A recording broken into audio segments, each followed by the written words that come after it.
Makanya yang paling setia menemani kita dari dunia sampai akhirat adalah amal soleh. Kata Nabi, teman manusia kan cuma ada 3, ahluhu, maluhu, wa amaluhu. Keluarga, harta, dan amal. Tapi yang 2, keluarga dan harta, nggak setia, Pak. Nggak setia, yang setia mah amal, Pak. Ini yang berbahagia, sementara kita tahu bahwa hidup di dunia enggak lama. Sebentar lagi dunia akan hancur, sehancur-hancurnya. Ini yang saya akan obrolkan, lanjutan dari yang lalu. Jadi hancurnya dunia, totalitas semua, itu yang disebut dengan hari kiamat kubro. Kalau kiamat sugro siap saat, kemarin Sumatera hancur-hancuran, Aceh babak belur, itu kiamat, Pak. Kiamat sugro. Nanti kiamat kubro tidak bisa kita menyelamatkan diri. Semua yang bernyawa mati semua. Selamat datang Pak Haji Ahmad, Pak Haji Niman dari Pandan Gombong. Jadi kalau kiamat sugro mau kita bisa cari keselamatan. Di Sumatera banjir, lari aja ke Sulawesi. Sulawesi banjir, pergi ke Jawa Barat. Jawa Barat banjir, pergi ke Jawa Tengah, begitu. Tapi kalau udah dunia hancur, terjadinya kiamat, Masya Allah. Orang tua nggak bisa menyelamatkan anak, anak nggak bisa menyelamatkan orang tua. Masing-masing, Pak, di situ. Jadi setelahnya tanda-tanda kiamat banyak, baik tanda kecil maupun tanda besar. Jadi kalau udah tanda besar, kiamat udah diambang pintu, Pak. Sedekah tidak diterima, taubat kagak diterima. Nggak ada manfaatnya saat itu. Makanya yuk, kalau mau sedekah sekarang. Ini sekarang ada galangan dana, Pak Sulam. Mungkin Rebo depan kita galangkan dana untuk membantu saudara kita yang kesusahan. Ini tiap pengajian memang diinstruksikan, silahkan para jemaah minggu depan bawa duit. Bukan sekarang, kalau sekarang nggak pada bawa duit ya. Minggu depan bawa duit seikhlasnya. Ada merah ya merah keluarin, ada yang biru keluarin. Untuk membantu saudara kita yang kesusahan. Perlu nggak Pak Sulam di sini? Apa ada di sini khusus? Belum.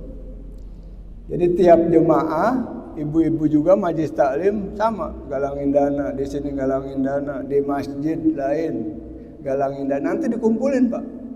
Sebab nanti ada itu yang buat menyampaikan ke sono. Insya Allah amanah. Kumpulin dari masjid ini dapat berapa, masjid ini berapa, kumpulin. Insya Allah kalau kita kompak mah nggak berat, Pak. Karena kasihan saudara-saudara kita yang ada di Aceh Tamiang, Tapanuli, ada yang 3 hari kagak makan, Pak. Bahkan seminggu nggak ada bantuan katanya, karena memang nggak sampai lokasi itu. Bantuan ke lokasi itu nggak sampai. Hadirin yang berbahagia, jadi kalau udah dunia hancur, nah ini bergantung hancurnya dunia, kita dibangkitkan bergantung amal-amalan. Karena memang hidup di dunia kita aja sekarang, nggak usah nunggu nanti. Hidup sekarang kita ini bergantung amal, Pak. Man amila solihan min zakari aw unsa wa huwa mu'minun falanuhyiyannahu hayatan thayyibah.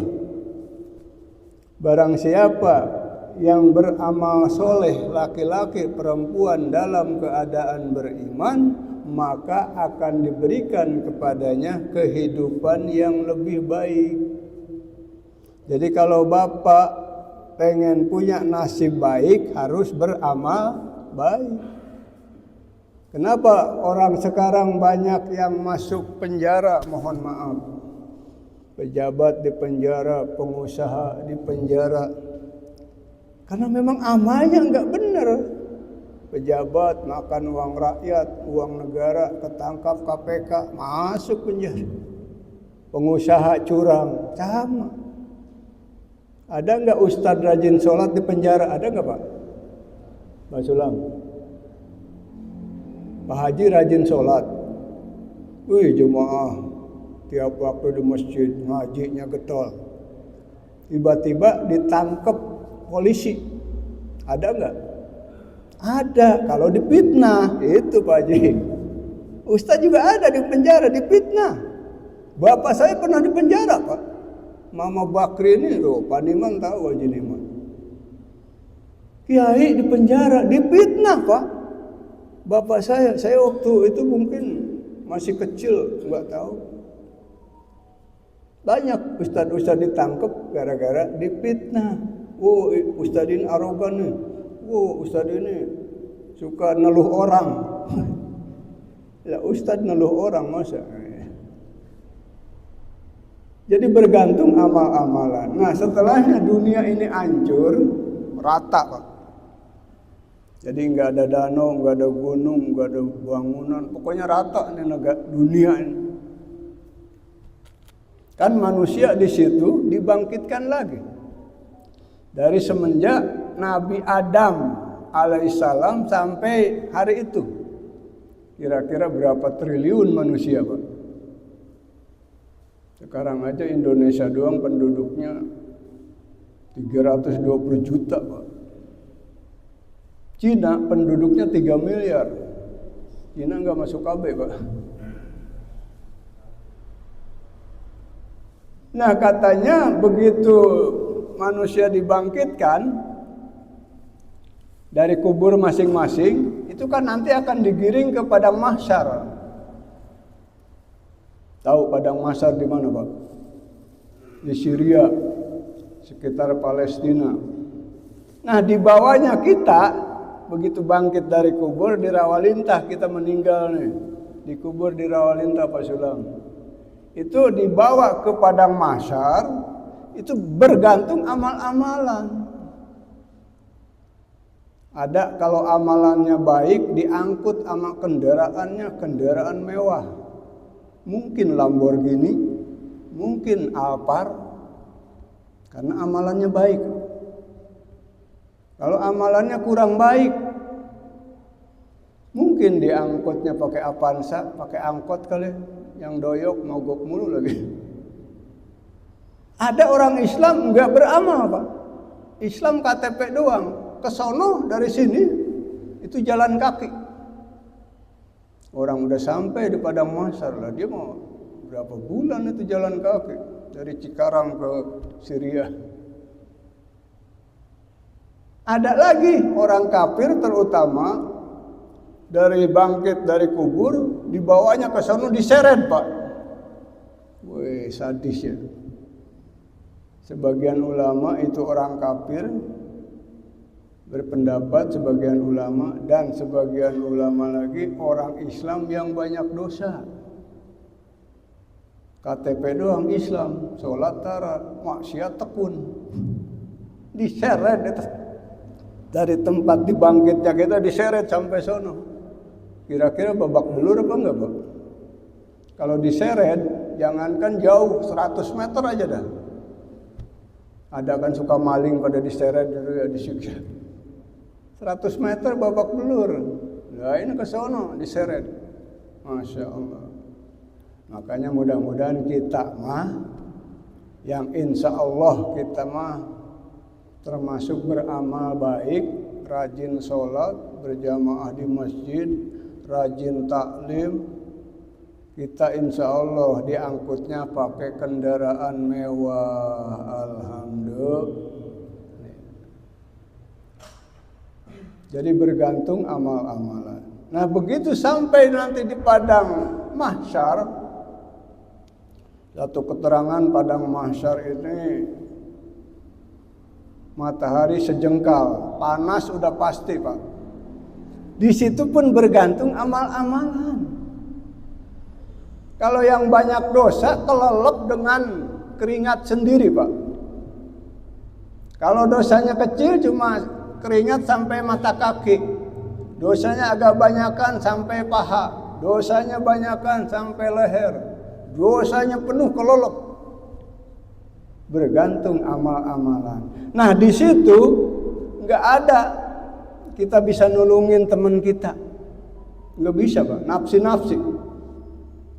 Makanya menurut satu keterangan nanti di situ baru orang yang tersiksa minta syafaat.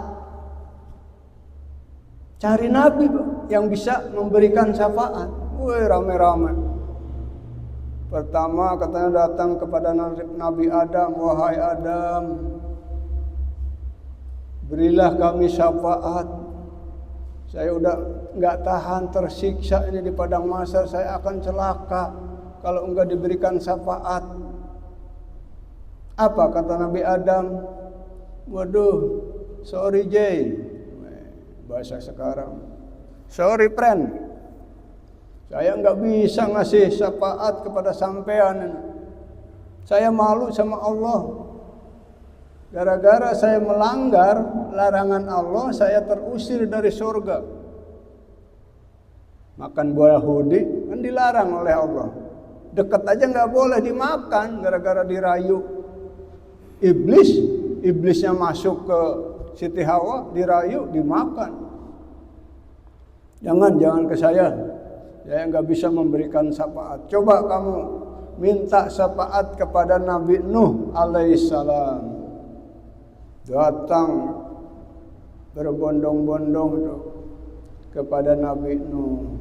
Wahai Nabi Nuh, Rasul Allah, tolong kami kasih syafaat. Ini kami akan celaka nih. Saya udah nggak tahan di padang mahsyar, akan celaka Nuh. Tolong kasih syafaat. Apa kata Nabi Nuh? Oh jangan pada saya. Saya aja nggak bisa memberikan syafaat. Saya malu sama Allah. Ngurus anak satu aja Kan'an. Buandelnya luar biasa tuh Kan'an. Kagak nurut sama saya Kan'an. Suruh naik perahu, malah dia ikut sama orang kafir. Kan'an mati, tenggelam bersama orang kafir. Malu sama Allah.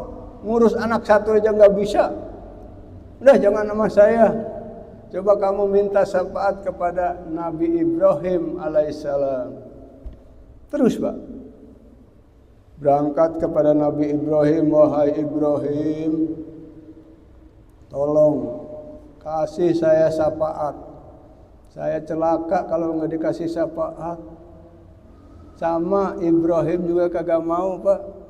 Saya nggak bisa ngasih syafaat. Saya juga malu. Saya punya bapak. Disuruh menyembah Allah, malah menyembah berhala.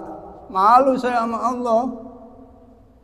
Jangan kepada saya nggak bisa ngasih syafaat. Jadi saya minta syafaat kepada siapa? Ya Ibrahim. Coba kamu minta syafaat kepada Nabi Muhammad sallallahu alaihi wasallam.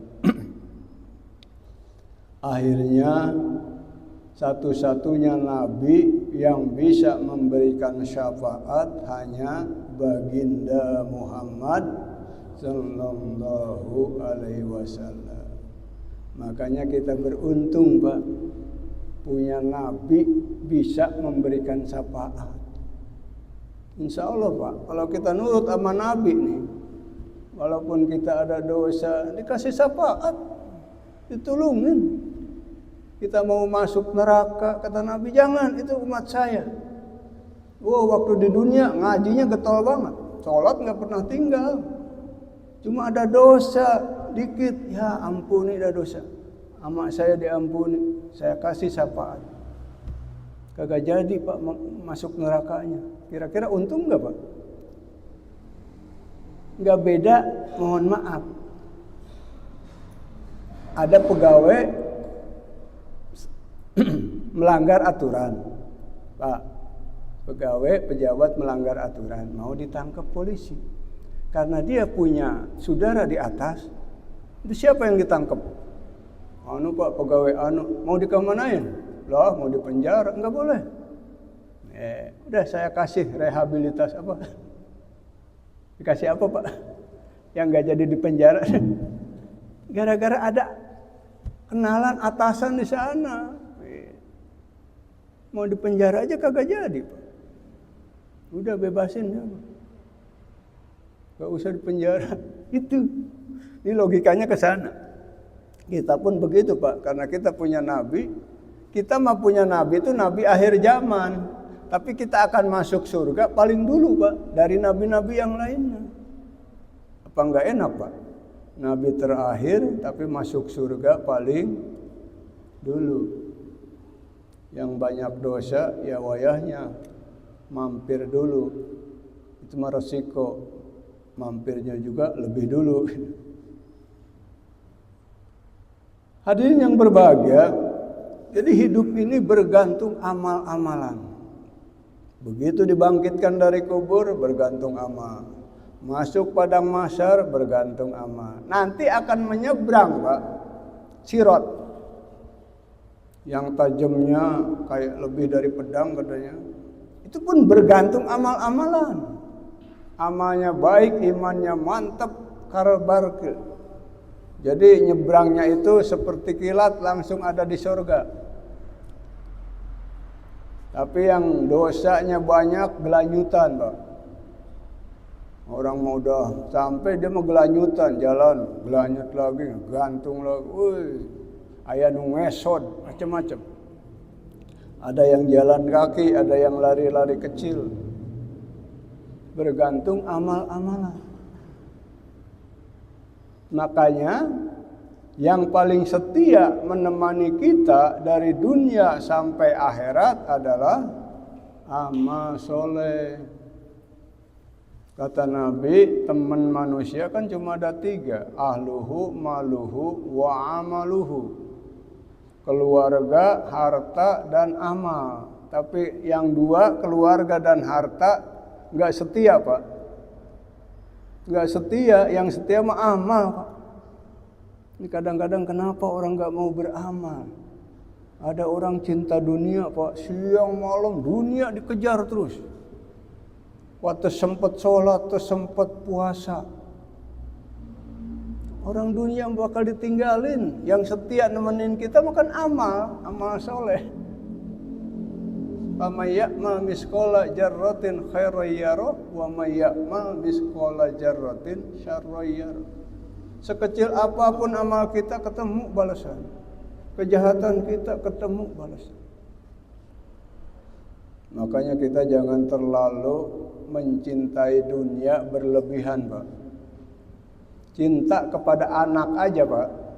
Cinta kita kepada anak itu nggak boleh berlebihan. Cinta kita kepada istri sederhana Pak, itu kata Nabi. Cintailah saudaramu, anakmu, istrimu sederhana saja. Sebab boleh jadi orang yang engkau cintai suatu saat akan menjadi orang yang dibenci. Dan bencilah seseorang itu sederhana saja. Karena boleh jadi suatu saat orang yang engkau benci menjadi ya orang yang engkau cintai. Ini kadang-kadang cinta kepada anak berlebihan. Anak meninggal kagak terima, ibunya gila, mikirin anak. Itu nggak boleh. Sampai gila gara-gara anaknya meninggal, stres gara-gara anaknya meninggal. Itu cintanya berlebihan, biarin aja. Orang titipan kok, harta titipan, anak titipan. Sederhana aja Pak, enak. Kalau kita mencintai sesuatu, sederhana enak. Kecuali cinta kita kepada Allah itu harus di atas segala-galanya. Kadang-kadang orang sekarang, Masya Allah, banyak yang benar-benar hubud dunia wa karihatul maut. Memang penyakit umat Islam tuh. cinta dunia takut mati kok. Ari paeh mah sarieun KBG. Kecuali Nabi meureun. Ustad aja takut mati. Kamu preman nu loba dosa. Nah, di saat kita sebelum masuk surga itu ada di situ kita dihisab dulu, Pak. Ditimbang dulu amal kita. Di dalam Al-Qur'an surat Al-Qari'ah diterangkan fa amma man saqulat mawazinuhu fa huwa fi isyatir radiyah. Barang siapa timbangan amalnya lebih baik. Kanan ini amal kebaikan diibaratkan, Pak. Kiri dosa, amal kejahatan. Kalau ditimbang kita beratnya ke kanan, berarti loba pahala. Dosanya dikit. Masuk surga, Pak.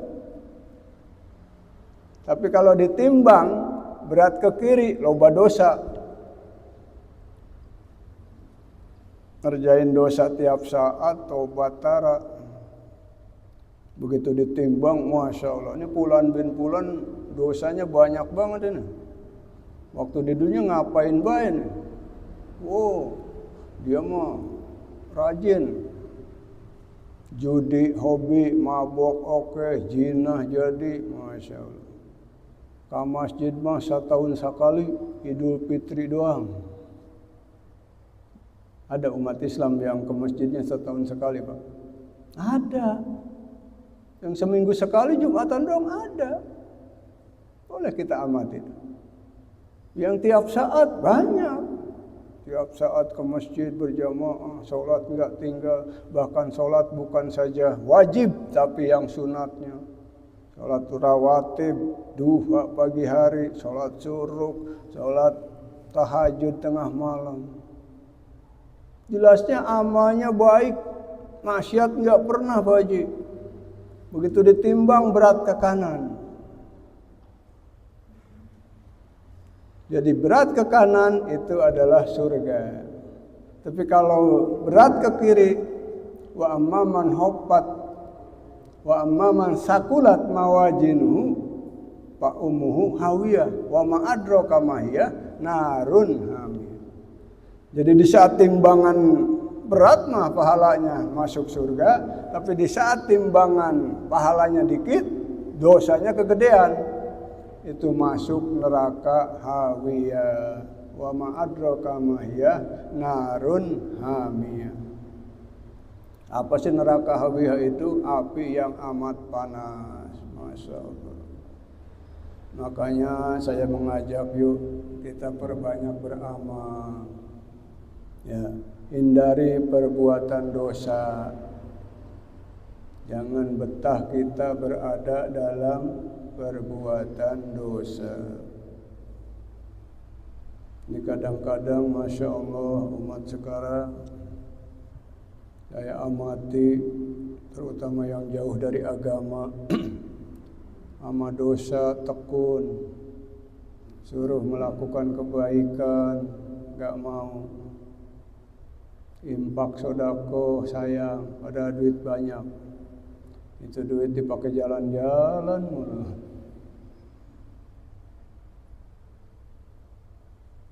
Jadi mumpung waktu masih panjang, pintu sodako dibuka, pintu tobat masih terbuka.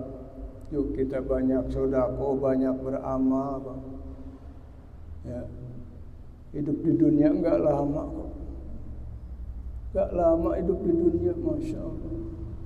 Jangan sampai kita menyesal, dan semua memang orang yang meninggal itu akan menyesal dan dia pengen dikembalikan ke dunia. Dia menyesal, Pak. Waktu di dunia dia nggak pernah beramal, nggak pernah sedekah. Dia pengen dikembalikan, ya Allah kembalikan saya ke dunia. Walaupun sesaat. Saya mau beramal, mau sedekah. Kata malaikat, terlambat, Paul. Kemarin ngapain aja lu hidup di dunia? Penyesalan pasti terjadi di akhir. Jadi nu hanjakal mah hanjakal teh heula, Pak. anjakal pasti panderi. Hadirin yang berbahagia, nanti insya Allah saya teruskan obrolan saya ini. Bekal apa yang harus kita bawa, amalan apa yang harus kita bawa di saat kita dijemput oleh malakul maut. Kenapa orang takut mati? Karena dia belum punya bekal, Pak. Kalau kita udah punya bekal mah nggak usah takut kok. Ditakut-takutkan mati pasti datang. Nggak usah takut. Makanya perbanyak aja bekalnya dah. Di dunia butuh bekal, Pak. Ini saya mau pergi umroh nih, udah dipesen sama travel. Bapak harus bawa barang ini. Nanti bapak bisa tuker real di sini. Kalau bapak 4 orang kali sekian real, Masya Allah, perlu bekal. Padahal cuma 9 hari. Di dunia perlu bekal, apalagi di akhirat, khalidina fiha abada, kekal di dalamnya. Masya Allah. Itu saja yang bisa saya sampaikan.